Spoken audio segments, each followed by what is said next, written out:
Within 10 minutes, I almost said seconds, I'm driving out of Loxbourne and heading straight for Anselm Village. In the distance, flashes of lightning light up the horizon, white and sharp against the black curtain of the night.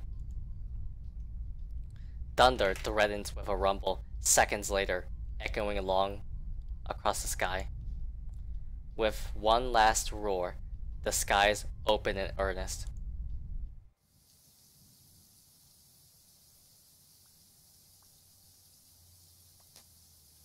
Well,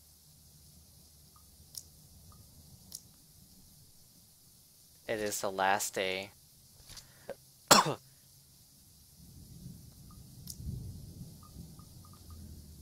What am I? I am going to kill Ashton. I will know it. When that choice pops up, he is going to die. But, hey, more reading. The rain falling fast, steady sheets, creating shallow puddles on the dirt path, dredging everything the eyes can reach. Despite having grown up in the city, I still despise the rain.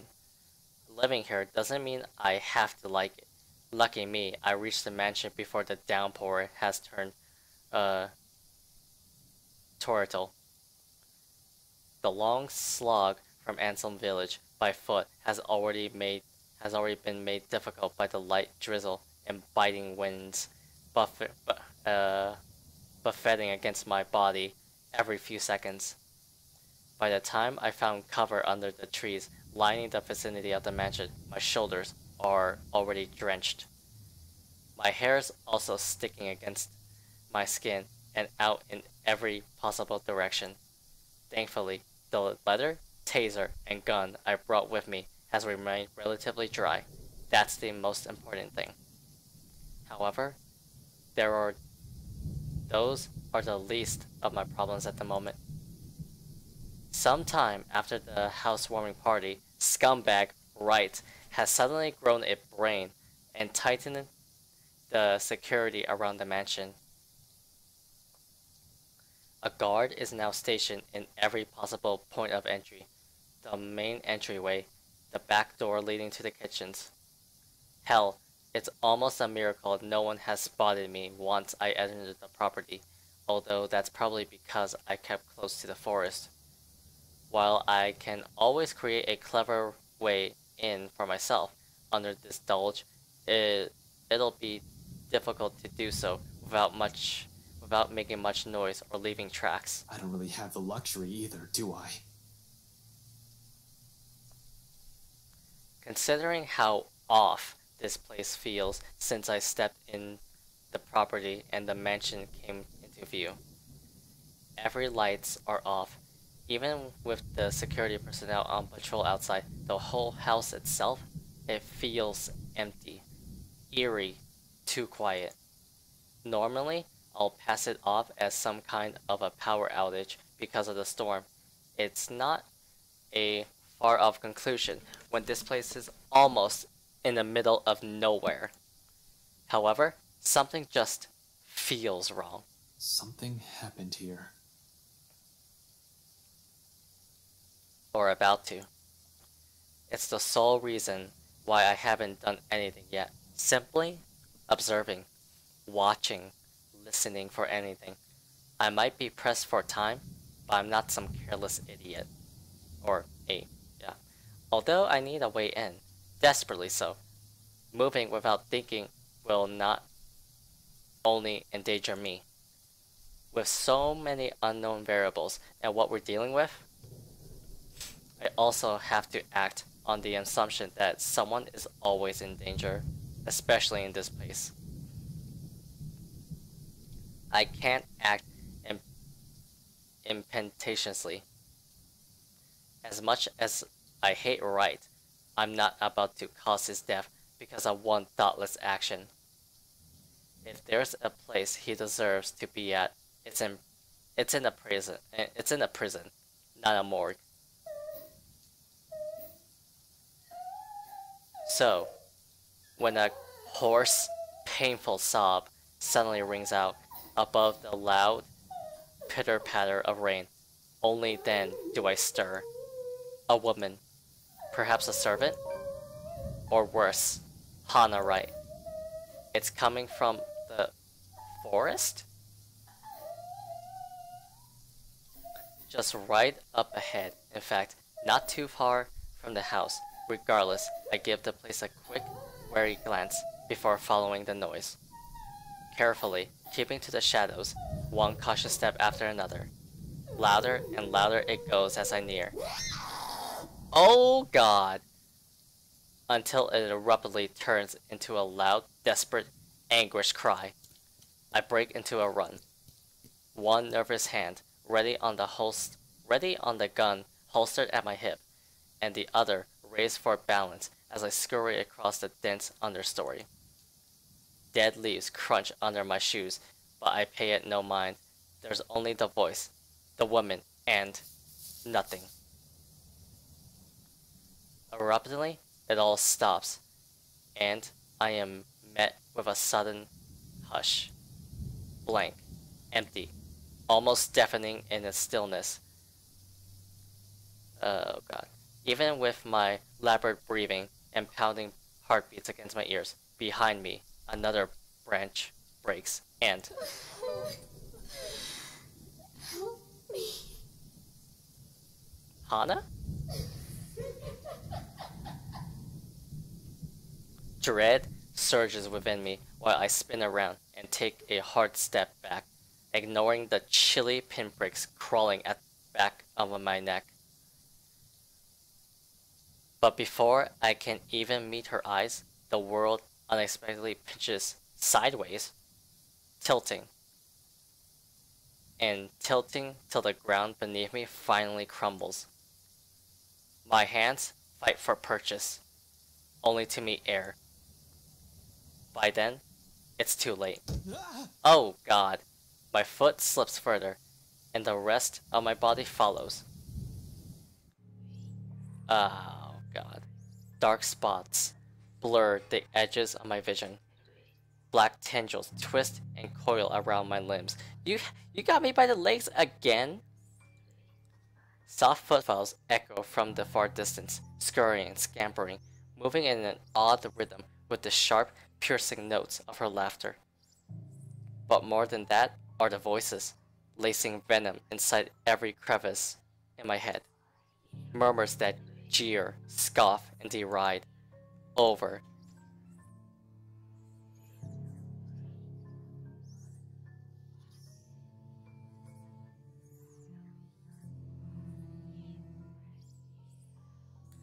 It's because you didn't listen. And over. It's all your fault. And over again. Why won't you believe me? A reminder of what I failed to do, and of who I failed. What I'm trying to desperately fix. A scream threatens to burst, but my throat closes off ever so slowly.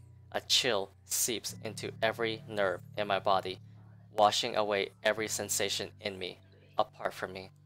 Apart from one, there is only fear.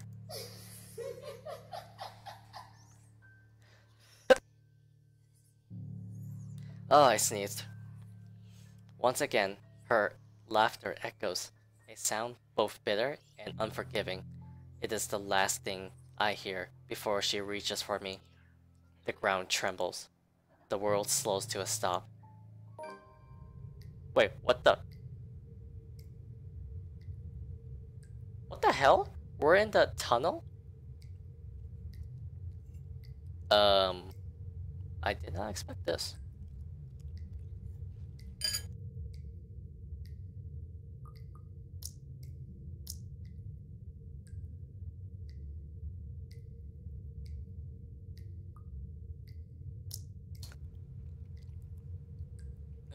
Alright, peaches. Half darkness greets me when my eyes finally snap open. The soft patter of dripping water, somewhere spurning my conscience further. For a few short moments, I remained still, blinking away the dizziness, allowing my vision to adjust to the lack of light and my breathing to even out first, before pushing myself up on one arm and attempting to stand. Turning alone is a struggle on its own. An inch of movement sends a stab of sharp pain right up my arms and my back, giving me another pause. Shit. I hope I didn't break anything. Fuck. There doesn't seem to be any injury or a major fracture, although the whole of my back does feel sore and raw. Probably from when I skidded down prior to landing myself here. A comforting thought. The second attempt comes easier later, though no less painful. And by the time I'm back on my feet, the exertion has left me gasping in short, shallow breaths and leaning hardly on the wall nearest to me. Is Mariana here? Or Marianne? I hope she's alive. Behind me, a light draft blows in from where I've fallen in, coming in short, sharp bursts into what's apparently an underground tunnel and brings in the fresh, earthly smell of rain from the topside. Regardless, it fails to mask the old, musky scent of the place, a mixture of mold, mildew, dust, grease, and something distantly foul, like death. More worrisome than the putrid, festering smell, however, are the cells that line both sides of the tunnel. Under the dim light, I can barely make out what's inside some of them, but I already have a few ideas, all of which I refuse to delve into at the moment, knowing how long this mansion has stood. Somehow, no matter how unexpected finding the existence of this place is, it isn't too surprising. I wonder if Scumbag knows about this. Probably not, unless he's also the kind of person who takes joy in inflicting this kind of suffering on others. I don't really think so. He's rotten to the core, but not that rotten. He'll probably balk at this, move out at the first opportunity, and have it demolished. The very idea of what has occurred in this place years ago makes me reel as well. I've known long ago places like this tend to hold secrets. This though, if this is just the tip of the iceberg, I fear what I may discover in the mansion itself and the tale behind that fucking letter. But fear's inconceivable.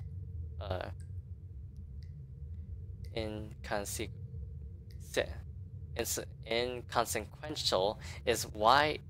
Okay, as unpleasant as the sight of this is, this place might also be the only way for me to get inside unnoticed.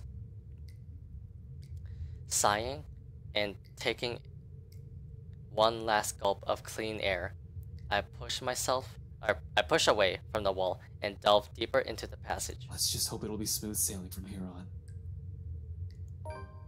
Turns out that alone is too much to ask for this early. No 20 paces into it, another sound abruptly rises above my footfalls, rebounding off the hollow walls and echoing inaudibly across the whole span of the tunnel, before fading away just as swiftly as a ring. I pause, nonetheless, straining my ears for more of it, while I gradually move my hand to my side, slow and steady until the tips of my fingers brush off the gun's handle. Although cold against my skin, it's the closest thing I have to comfort at the moment. For a long minute, I wait, holding my breath, watching every form, edge, and shadow at the corners of my vision for any movement.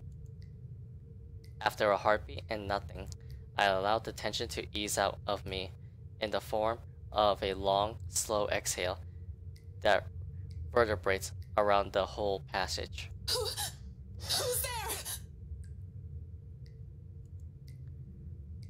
Perhaps it's because of what has happened earlier and how I ended up here, or maybe it's because of my training.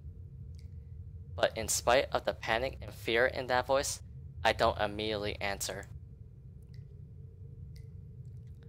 Instead, I pull my gun free from its holster and wordlessly draw closer to where the voice rings out once again.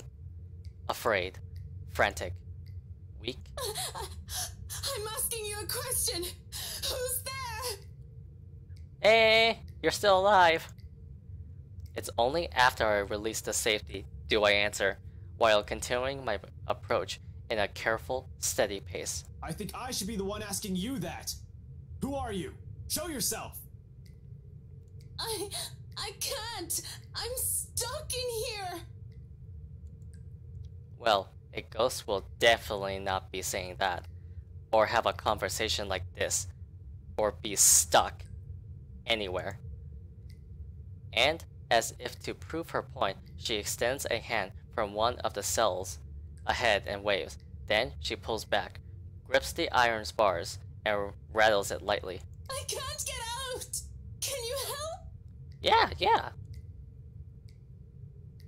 Oh, okay, of course she's not there. Of course. In 5 quick steps, I'm standing in front of the cell, and sure enough, a woman's inside. Slumped on the floor, holding the bars with shaking hands, clinging to it as if it's the only thing keeping her upright. Wait, how long has she been here?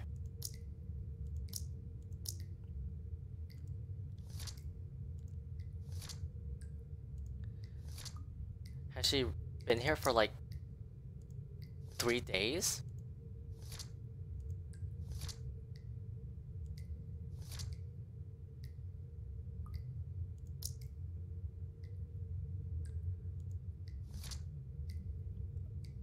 One, 2, 3, 4 days? Oh god, she must be starving.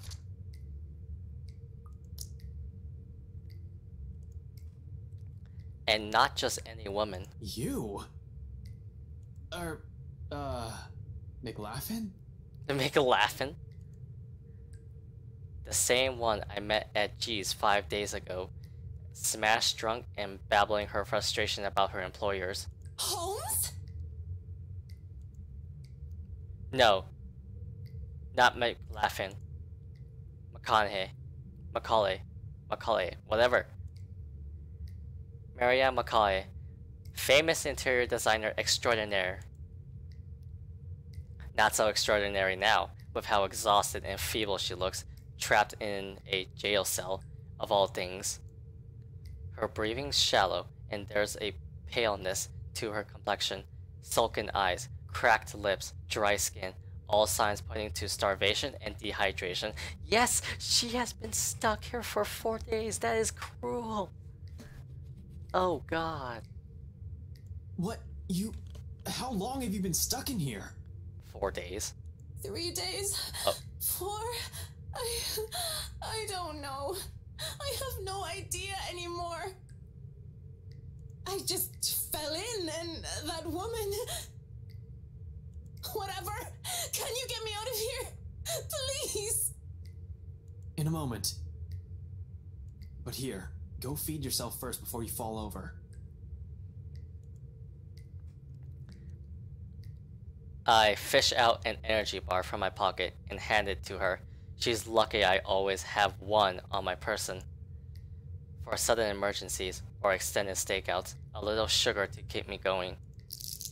Like any starving person, she wastes no time making a grab for it, unwrapping it straight away, and taking in whole mouthfuls of it. Relief washes over her face on the first bite alone, although she's going to need more than that if what she has said is true. But for the moment, it's enough to keep her alive. Good thing she seems to have the sense to prioritize survival over comfort. If the puddle on the corner of the cell indicates anything. Without water, the human body can only survive 3 days, no food, and I'll give it an average. Wait, no food? Wait. Okay, so without water, the human body can only survive 3 days. No food, and I'll give it an average of 3 weeks. Though even then, it won't be a pretty experience. Granted, some have survived longer than that. She's still fortunate I found her when I did. Now to get her out. My bobby pins won't be of any use here, not like I need it. Unlike the ones we have at the precinct, a simple barrel hinge holds the gates to this cell together. Without any special tools, I'll be able to lift the door and free her. However, with how heavy it seems, I'll need a lever of some sort to help. What are you looking for? Some wood, a 2x4, I guess, a plank or a pipe. Anything I can use as a lever. Wait here. The hallway yields nothing but dust, dirt, and a few rusted chains scattered about. While I may find something in one of the open cells, I'm reluctant to check or even step in. We can't have another person trapped in here, however McConaughey ended up here. Let's see. Well, there's no. Will what do? My head snaps back to her. Macaulay extricates a wooden board from under the mess of hay and twine near her. Without prompting, she slips it through what little space there is in between the bars. It's short, but it appears thick and sturdy enough for my intended purpose upon closer inspection. Good enough. I hope. I get to work at once, anchoring the other end of the plank at the base of the door and applying ample force on the other end. It takes a bit of effort, no kidding about the heavy part. Still, a grunt, a gasp, a creak. In a matter of minutes, with a little help from her on the other side, the door eventually lifts off its hinges. It falls on the ground with a loud, ugly metallic thud, but the sound of it puts elation on Macaulay's face. She doesn't even ask for help.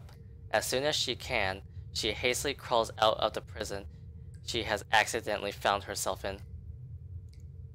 More than happy to get out of it, despite lacking the strength to stand firmly on her feet.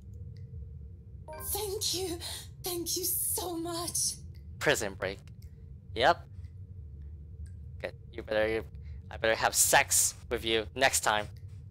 After the second day, I was so sure I was going to die in there. If you didn't show up... day. I don't even want to think about it. How did you even end up here? For a second, she appears hesitant, looking away and fumbling awkwardly with her fingers. I was looking for something. Someone.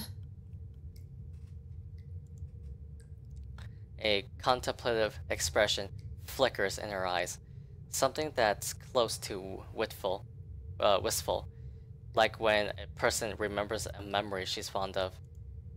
It doesn't last too long, but it still leaves me the impression that I've suddenly walked into something private. Something deeply personal for her. I'd rather not ask. So this whole tunnel, at the end of it, it leads right inside the mansion? The wine cellar. Right into the kitchen then. There's a door of some sorts. I don't know. I think I pulled or pressed something somewhere. I was in a hurry. And I'm not sure if it'll open from this side. Hell, this place wasn't even in the floor plans. What do you mean? Oh, there's dialogue. Does that really matter now? We have to get out of here. People died in this place. Kids! Oh God! Kids! I could have shown you, but that thing won't turn back on anymore. It's like it only waited for me to see it before shutting down or something. How long has that thing even been in there? But those poor kids. All because of that thing. Wait, hold on. What are you talking about right now? The bloody letter! Ever since I've read that thing, since that day at the open house, she won't leave me. But it should be fine now, right? I broke it. I broke all of it. She shouldn't be able to do anything now. Wait, what? Mikala, one at a time. It's all that fucking paper's fault! Oh God! Oh God! Dear Lord in St. Adelaide, bless those poor souls. We're not safe here. We need to leave. If we stay here any longer... You just had to say that. Mikalo! Makalo. Okay. Abruptly, she stops, looks back at me with wild, panic-stricken eyes. I've seen it enough. I've seen enough of it so many times these past few days from my own friends even. To know she has seen things, the kind that'll easily make any person go mad. And perhaps we slowly are. The longer this takes, the faster our descent into it becomes. I can't even tell which one's worse, death or this. Seems like no matter what we end up with, there will be something horrible waiting for us. I need to hurry. Listen, I need to get inside this place, and you're more familiar with its layout. If you can help me... What? No! Why would I go back? Are you sure you haven't gotten raving mad yet? An exit's right here. And this business with the letter has to end at some point. Look, I know you're not very fond of Luke Wright. Damn right I'm not. He can just go. But are you really sure you want to leave him like this? And what about his wife?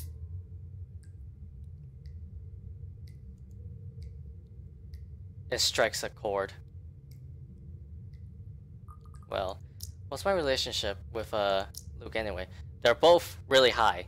Both of them really, really high.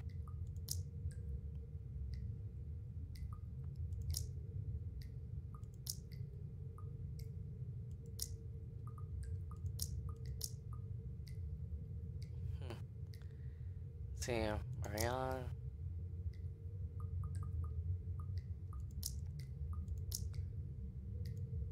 She falters, grows quiet as the tension lifts from her and her shoulders slump. I do understand her issues with this. In fact, she doesn't have to go with me, only tell me enough info so I can figure it out on my own. She can always leave afterwards, be done with this whole damn mansion and letter.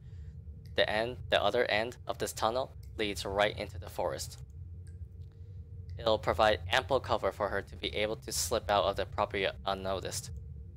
All the same, she steels herself and squares her shoulders. Just until the kitchens. That's more than enough. She nods, absent weakly.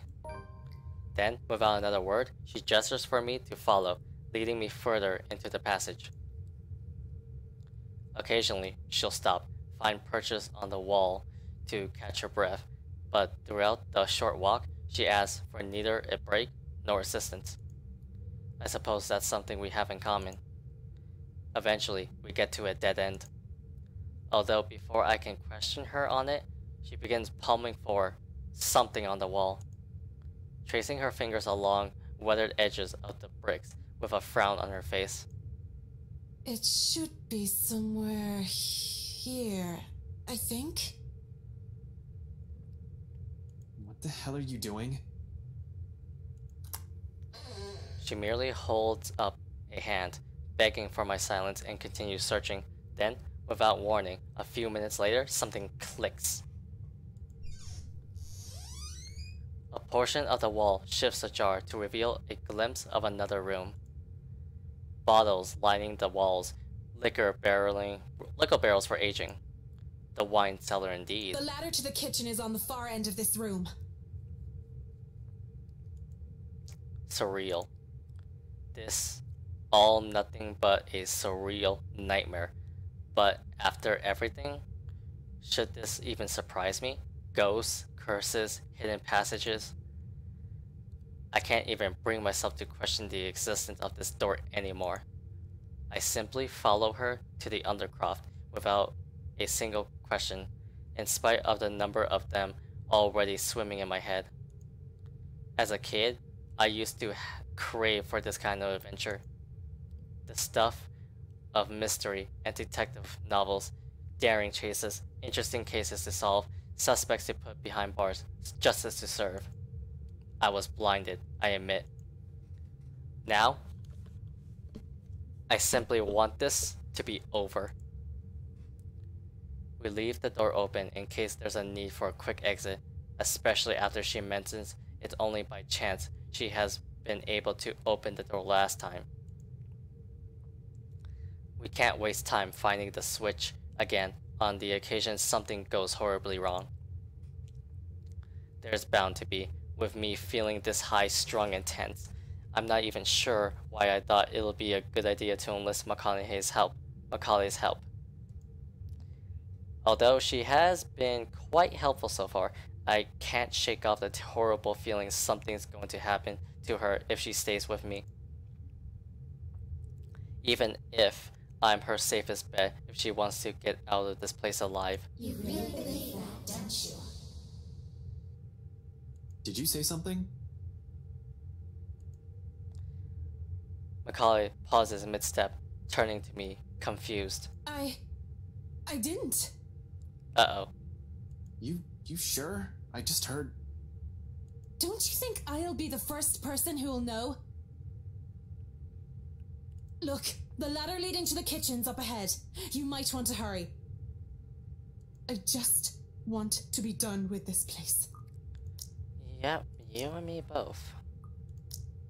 See? You dragged another one. This time, I'm sure, there's really a voice. Well, voices. Despite the look of protest Macaulay shoots me, I find myself stopping and looking for it, searching for the immediate surrounding for the familiar form of the woman. I don't even have to venture too far from where I'm standing. Just an arm's length away from me, mirror shards litter the floor. And right on the biggest fragments, they speak. What is this? Zach? Rebecca? Probably Isabella? And the woman. All singing the same mocking tune against my ears, letting it echo throughout the small undercroft. Murmurs and laughters, jeering, scoffing, deriding, lacing venom into every crevice in my head, taunting me. Dragged another person into this action. Yep, that's Isabella. Into another one of your silly little problems. All because you can't fix them on your own. You really haven't changed, have you? Some hero you are. Useless. Pathetic. You're wrong. My mistake lies in this first instant I answered. The very second denial has slipped from my mouth, their words have also seeped into my heart, allowing it to prod at and ruse my temper. Despite knowing they are merely doing this to gouge me. Each word, each syllable trickle into me, spurring the guilt I hope I long buried. Are we? Or is that simply what you've been telling yourself all this time? Something to make yourself feel better, perhaps? You're the one who took that letter off Isabella's hand that day. You're the one who opened it. How does it feel, I wonder, to know you're responsible for all of this? What do you think I'm doing? Why do you think I'm still trying to fix this? Oh, but you can't. It's already too late, and you know that. You know all of this is futile. Just face it, Ashton Frey. You're a failure, and they are the ones who have to pay for it. A badge and a gun, and you still can't protect your own friends. Can't even solve a case for an old man. Oh, you suck. Can't even bring look right to justice. Can't even keep his own family together. No wonder they left you, before you do the same thing to them. Mom and Dad are better off without little old you, aren't they? It's a good thing they had the sense. Pitiful, isn't it? Some detective you are, some friend you are, some son you are. You might as well just throw that rank away. You're no use to people either way. Shut it!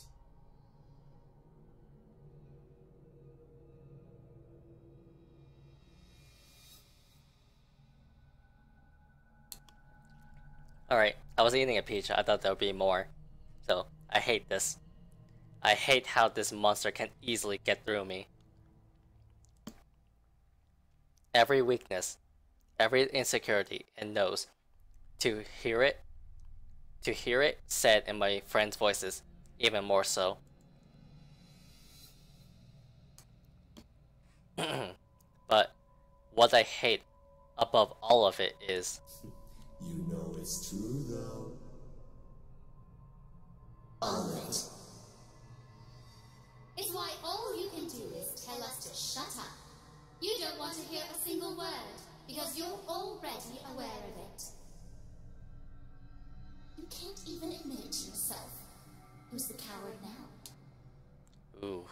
But no matter how hard you try, you're not gonna be able to save anyone. Shut it! Not a single word anymore! In the end, your own incompetence will eventually lead to the deaths of everyone you care about. It laughs, sharp and piercing. At its sound, something in me snaps.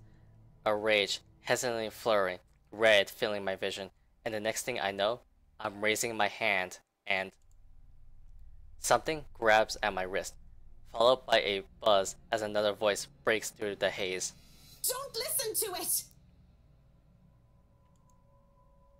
The fog from my mind lifts. Every sound, every noise returns to me, flooding my every senses. All at once, there is this deafening silence. Slowly, I become aware of my surroundings. Bottles of wine, barrels of liquor, the faint, old scent of death and decay somewhere, and a hand holding on to my wrist, as if to keep me from hurting myself. What? In my hands? A shard. Blood drips from where it has cut my palm, trailing down my wrist until it disappears behind my sleeve. Oh God. If she didn't stop me, I probably would have killed myself. If I went with the ending that she died, I probably would have killed myself. Not too deep.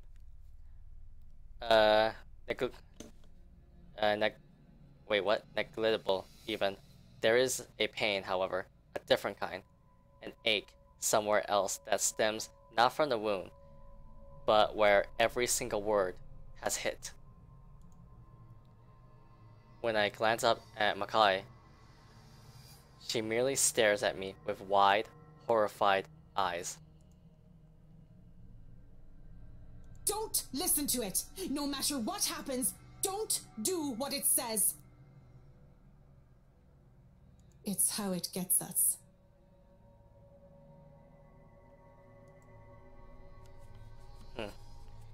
My grip on the shard falters, but only after I nod and drop it entirely does she release her grip.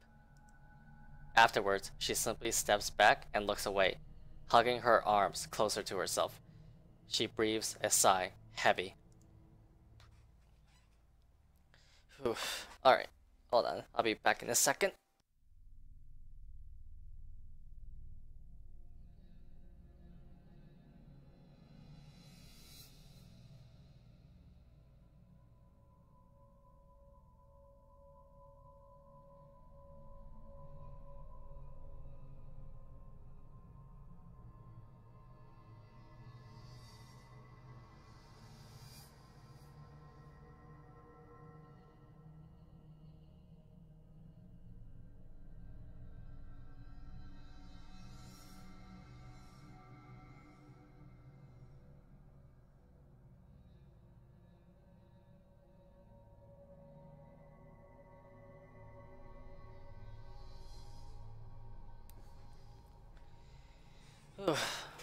Alright. So, perhaps waited, with her own guilt, what this monster might have used against her. Come on, we're getting close. She walks off without another comment, but there's worry in her eyes as she gives the fragments one last glimpse. On the ground, they lie lifeless now. No more voices, no more insults. But even as I walk away, one whispered taunt continues to ring in my ears. It's useless, Ashen afraid. You are going to die. Wow.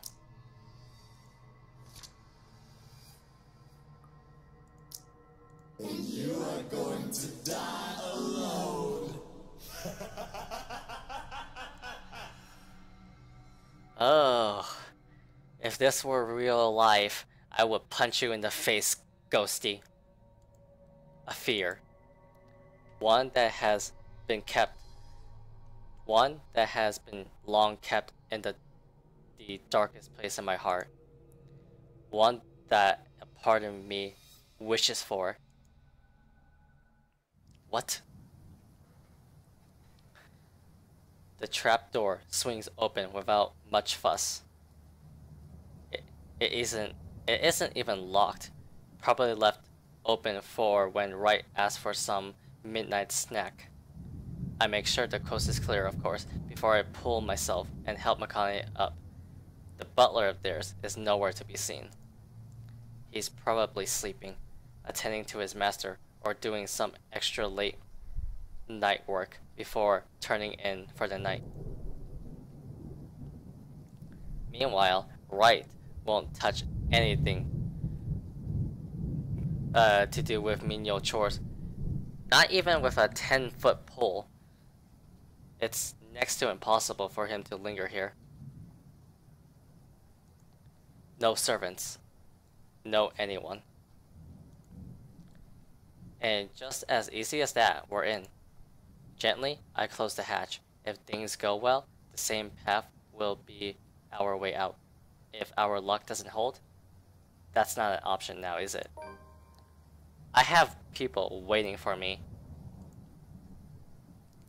I really don't want to think what might happen. Sometimes it's best if we simply revel in the little victories. They're great blessings when everything else is going against you. And in a place like this fraught with unknown dangers, it's a feeling that lasts only but a second. Suddenly, a sob. God damn it all.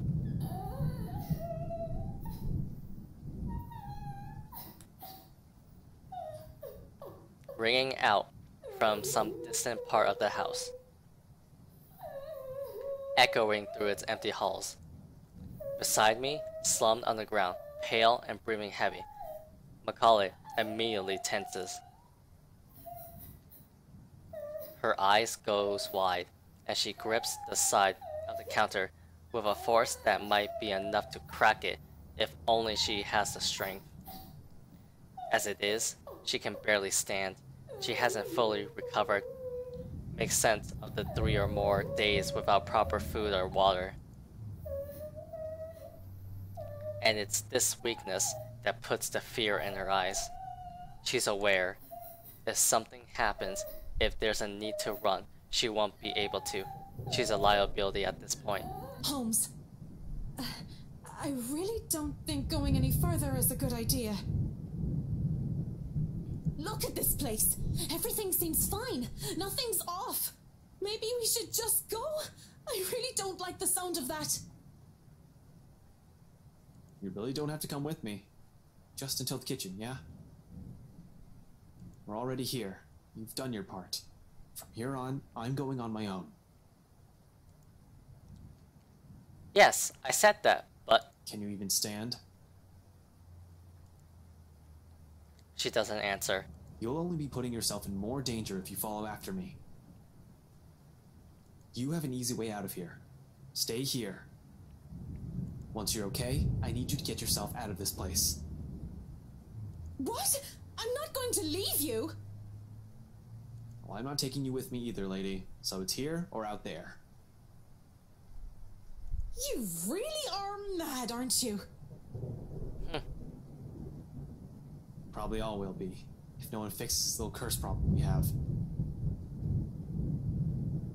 You think you'll find something in here? This is just a mansion, for God's sake. Maybe. It's worth a shot. Besides, if what we're hearing right now says anything, I'd say scumbags.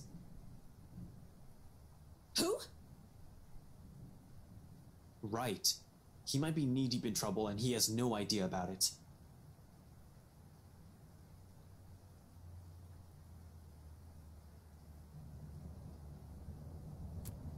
Macaulay still appears as if she's about to argue.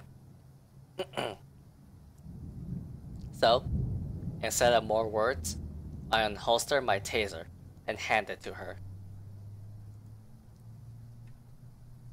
Now look at that. A standard issue for every member of Luxmore Police Force, but it shouldn't take a genius to know how to aim and fire one. Even Isabella may just be able to use it without training. Yet, Miss Interior Designer Extraordinaire stares at it as if I just handed her something practically nasty. Listen, you want to wait? Fine. I'm leaving this with you. But if I don't come back here within 15 minutes, I want you to backtrack and get the hell out of here. Are you daft, Holmes? I already told you. In case something goes wrong, I need someone who can tell people what's going on. Who can tell my friends what might have happened here. They're at the crawl. You know the place, right? I trail off, letting the meaning of my words hang in the air. I want to be optimistic about this, really. However, I'm going against something almost everyone can't quite understand. I'm just being realistic with my chances. Macaulay seems to understand this as well after what I've said. Any sign of protest has already died from her tongue, and she simply looks at the taser quietly. After a moment, she just nods.